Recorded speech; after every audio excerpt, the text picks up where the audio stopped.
Hello, happy Easter, happy Sunday. It is team call night, and I wanted to come on tonight and talk about failing forward and puking, right? Because that's always our goal. One of the things we talk about a lot is puking together because that's how we move ourselves forward, that's how we grow. So one of the things that's been really important to me, and one of the reasons that I have grown so much as a coach, is because I have put myself out of my comfort zone a million times, and it really helped me to grow and learn and challenge myself and do things that I'm not usually comfortable with. So, hi Cheryl. I already started, so I'm recording, but I wanted to say hi. Okay, so it's part of the process is failing forward, and what we like to say is we don't know what we're doing. We never really know what we're doing. We just keep moving forward. And 4 years later, there are some things that I feel comfortable with, and there's a lot of things that I don't feel comfortable with, and there's a learning process in the middle. So one of my first examples of that is when I became a coach. I started my Facebook like page, and I would post like inspirational quotes and I don't even remember what else, but I remember maybe like a couple weeks in, my coach messaged me and she was like, okay, Melissa, like you're doing great, but what about like a picture of yourself maybe? And I was like, oh no, I can't be like one of those people that post sweaty selfies. Like I can't put my face out there. But I was like, all right, I have to do this. I'm just going to do it. And I did it. And guess what? Like I survived and people responded. Like people liked it. Sure, maybe there were some people out there who was like, oh, come on, look at this girl now. But it didn't matter because I felt comfortable eventually with it. And I knew that people liked the message that I was saying, and it helped them to connect to me in a way that they weren't when I just posted an inspirational quote.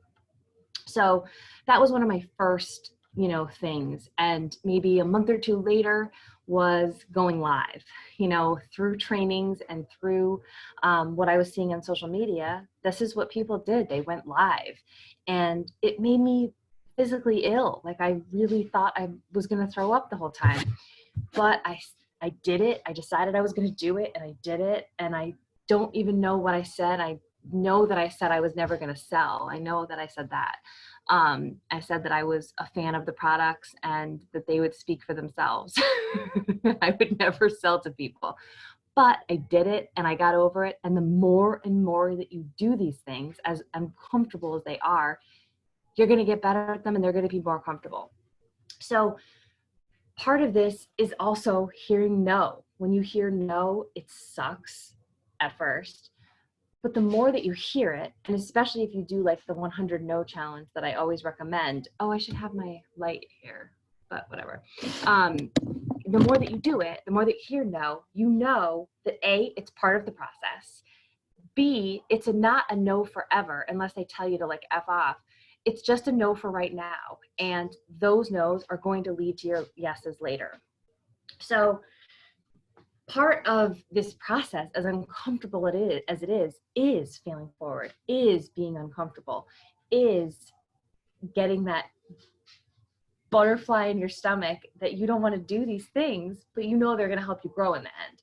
So, and part of that also is learning to love each step of this. It's learning to love the journey, all of it, and not becoming a victim of this process. It's becoming a strategist. So when you do feel uncomfortable, when you do have a challenge group that doesn't succeed, when you do have, a challenge group that maybe has crickets in it and you feel like you're the only one talking, how can you make that better? Do you need to start a new group? Do you need to implement a new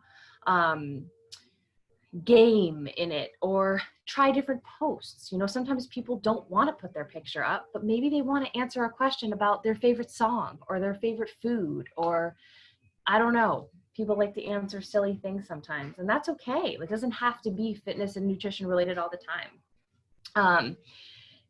So another thing that I wanted to recommend too with the failing forward stuff is something that's helped me is when you have those moments, because you're going to have those moments that feel like crap. Maybe a coach quits. Maybe, I don't know, somebody cancels their Shakeology, whatever disappoints you. You're going to have those days. You're going to have those days where you hear 1,000 no's, or maybe you feel like, you're not getting anywhere. What I like to do is whenever I get a nice message, whenever I see a great post in our challenge group, whenever somebody says, thank you, you inspired me, I screenshot it and I save it to an album in my phone that I call Success Board. And in my Success Board is just whatever makes me feel good, whatever reminds me of why I do this. And it's nice to have, because if you have those really crappy times, then you can look back on that and you remember why you're doing this, because you have to always revert back to that why. Why are you doing this? And it helps to remember those times that you did feel like you were on top of the world, because this is a roller coaster. And a lot of times when you feel like you're on top of the world, you come down, and you need those times to remember that you're going to get back up there. This is just a bad moment. And that's what you have to remember too, is like, it's not forever. It's just right now. And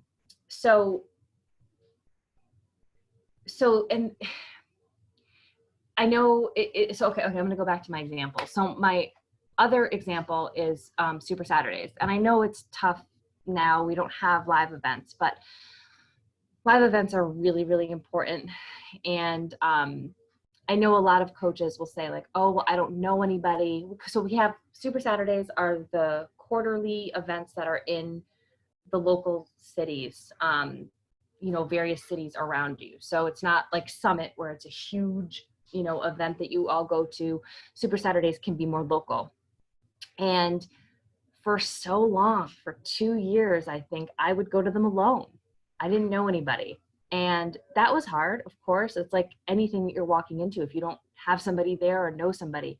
But that's why it's really important that if you're on this team or any team and you feel like you want to attend an event, but you may not have your team physically there with you, just go. It's going to be scary. You may not know anybody, but you're going to learn from that atmosphere. You're going to pick up that energy. You're going to meet people, and you're going to get something out of it. And you'll be stronger because you did it.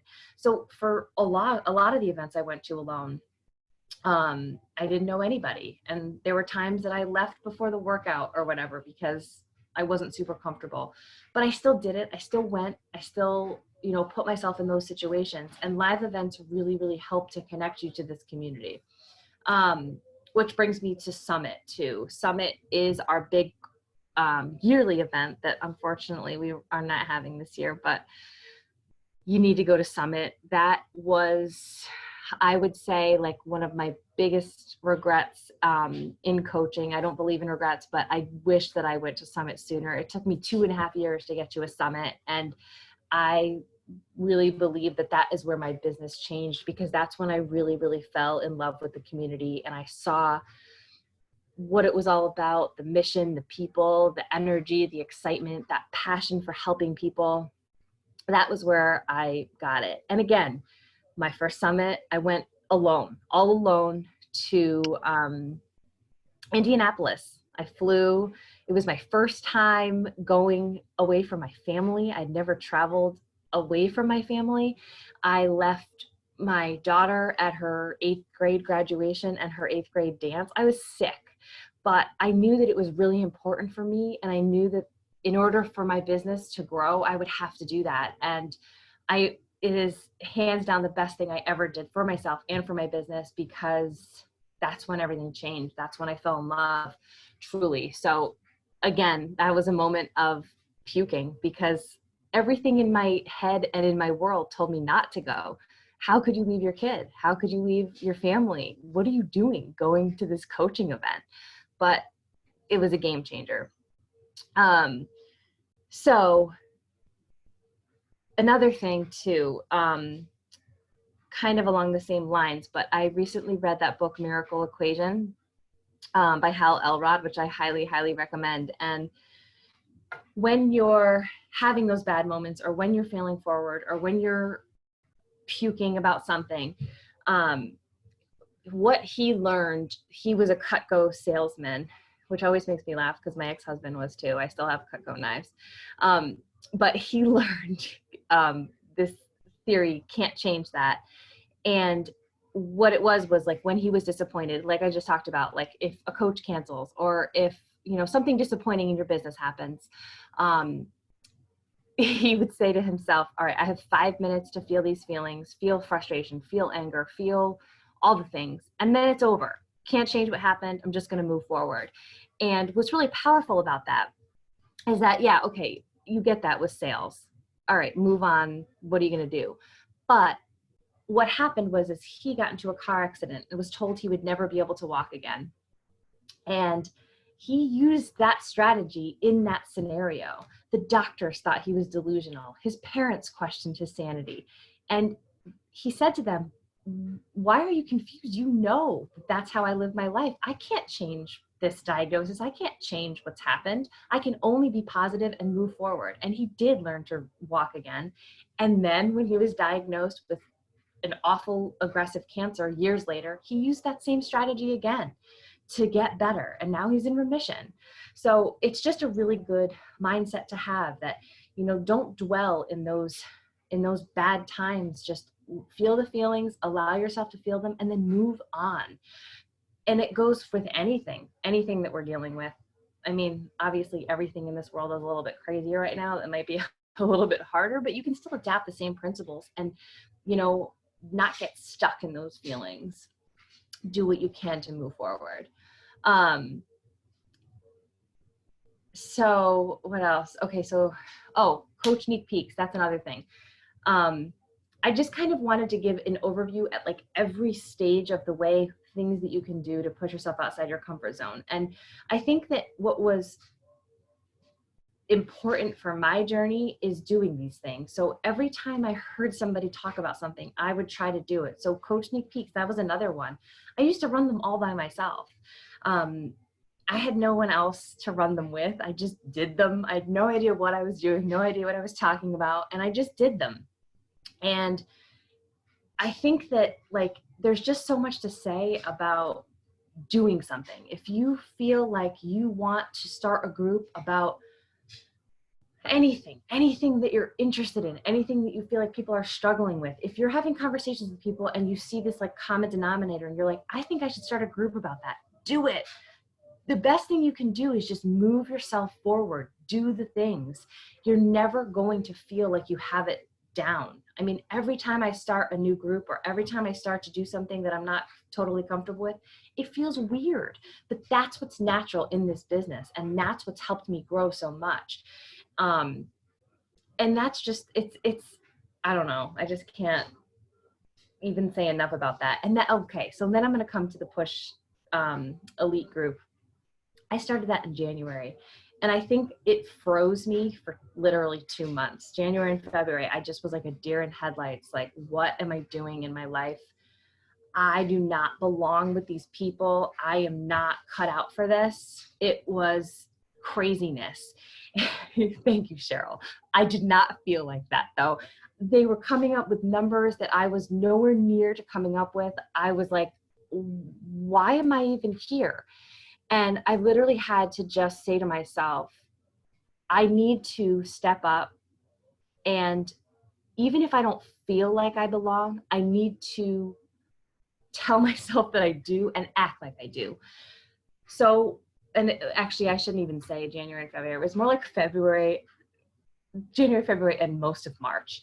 And then the calendar was turning and I'm like, I am nowhere closer to my goals because I've been stuck like a deer in headlights. I need to do something. So the April calendar came and I just filled out all of these spots that I really wanted to like jump off a bridge instead of do these spots. Basically, he has these openings where we can present into his Push Mastermind. We can run certain trainings. I did not feel qualified at all. I did my first one the other week. I have to do like 3 coming up. But guess what? I finally felt like I was like contributing something and I felt like I could do it. And guess what? My numbers have gone up. I am growing into that person because I'm surrounding myself with people who are doing these things. They haven't stopped. These people are still working their businesses just like they have in the previous months. They're doing all the same things that I was, except I had those self-limiting beliefs about who I was. So don't get comfortable.